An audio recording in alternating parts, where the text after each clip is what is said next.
Mufti Raghib Miftahi Islamic studio like share comment and subscribe مفتی Raghib Miftahi Islamic studio مفتی محمد راغب مفتاحی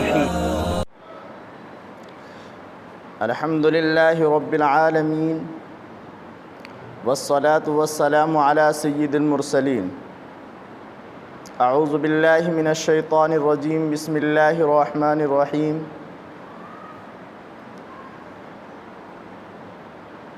قل للمؤمنین یغضوا من ابصارہم صدق اللہ العظیم۔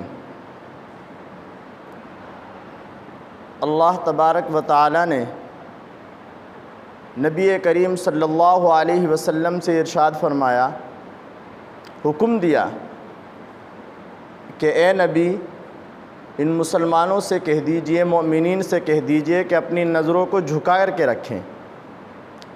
دوسری آیت کے اندر اللہ تبارک و تعالیٰ اپنے نبی سے حکماً فرماتے ہیں، قل للمؤمنات یغضضن من ابصارہن،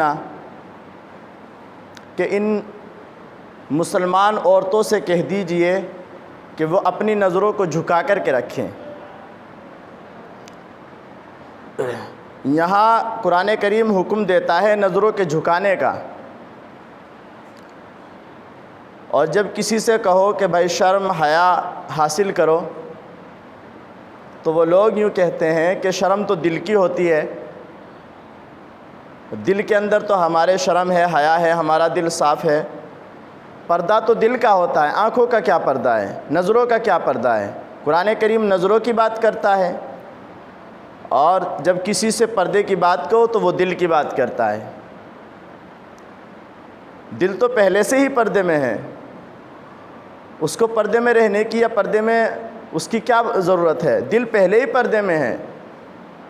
بات ہے نگاہوں کو جھکانے کی۔ مسلمان عورتوں کو بھی حکم ہے اور مسلمان مردوں کو بھی حکم ہے۔ میں اس کے تحت ایک واقعہ بیان کروں، کل کی ہی بات ہے۔ میں ایک جگہ کھڑا ہوا تھا، میں نے دیکھا کہ چند نوجوان ہیں جو کھڑے ہوئے ہیں، ادھر سے کچھ لڑکیاں ہیں، کچھ تقریباً 30-35 سال کی عمر کی عورتیں ہیں، وہ آ رہی ہیں اور ادھر سے وہ لوگ انہیں دیکھ رہے ہیں، ادھر سے وہ انہیں دیکھ رہی ہیں۔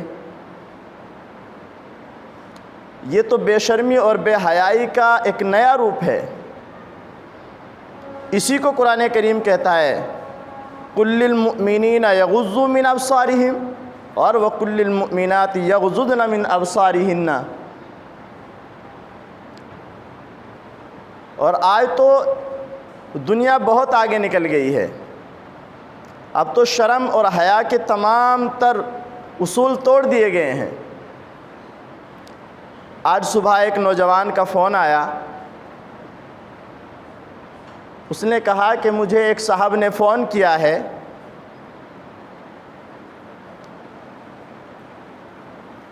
اور مجھے آپ کا نمبر دیا ہے۔ میں نے کہا کیا کام ہے؟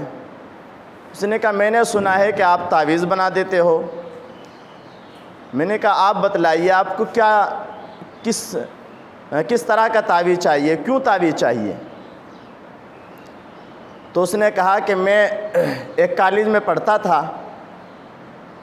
اور اس کالج میں ایک میری دوست تھی، ہم دونوں بات کیا کرتے تھے، دونوں گھومنے جایا کرتے تھے۔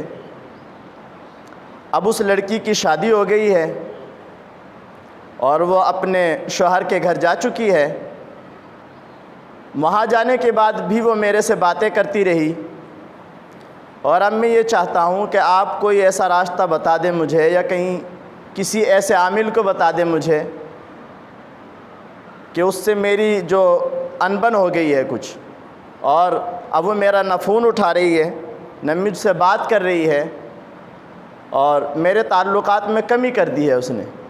اور جب شادی ہوئی تو وہ یوں کہا کرتی تھی کہ بس میری محبت تجھ سے رہے گی، میں اپنے شوہر سے محبت کرنے والی نہیں ہوں۔ لیکن چند دن ہی شادی کو گزرے اور محبت کو اپنے شوہر کی طرف تبدیل کر دیا۔ تو یہ نوجوان کہتا ہے کوئی ایسا تعویذ مل جائے کہ محبت اس کی ختم ہو کر کے میری طرف ہو جائے۔ میں نے کہا او احمق، آج تک وہ تیرے ساتھ گناہ میں مبتلا تھی، جب اس نے حیا کے راستے کو اختیار کیا تو چاہتا ہے کہ کسی ذریعے سے اس کو پھر سے اسی گناہ کے راستے پر لگا دے۔ تجھے تو خوش ہونا چاہیے اس بات کے لیے کہ ایک ہماری بہن جس کو برائی کا راستہ ملا ہوا تھا، آج وہ اپنے حقیقی اور جو شرعی راستہ ہے اس پر چل پڑی ہے۔ تو طوفان اس حد تک آ گیا ہے، شادی کے باوجود بھی عورتیں اپنے دوسرے ان دوستوں سے باتیں کرتی رہتی ہیں جن کا تعلق ان کی شادیوں سے پہلے ہوتا ہے۔ یہ برائی اس وجہ سے آئی ہے کہ اللہ نے فرمایا قُل لِّلْمُؤْمِنِينَ يَغُضُّوا مِنْ أَبْصَارِهِمْ وَقُل لِّلْمُؤْمِنَاتِ يَغْضُضْنَ مِنْ أَبْصَارِهِنَّ، اور ہم نے دل کا چکر گیر کر کے تمام تر چیزوں کو پشت ڈال دیا۔ اللہ کہتا ہے آنکھیں جھکاؤ، قرآن کہتا ہے آنکھیں جھکاؤ، نبی کو حکم ہے ان کو حکم دو آنکھیں جھکانے کا، اور ہم دل کی بات کرتے ہیں۔ اسی وجہ سے یہ سارا فساد آیا ہے، اسی وجہ سے ان برائیوں نے جنم لیا ہے، اور اسی وجہ سے گھر کی معاشرتی زندگی تباہ ہوئی ہے۔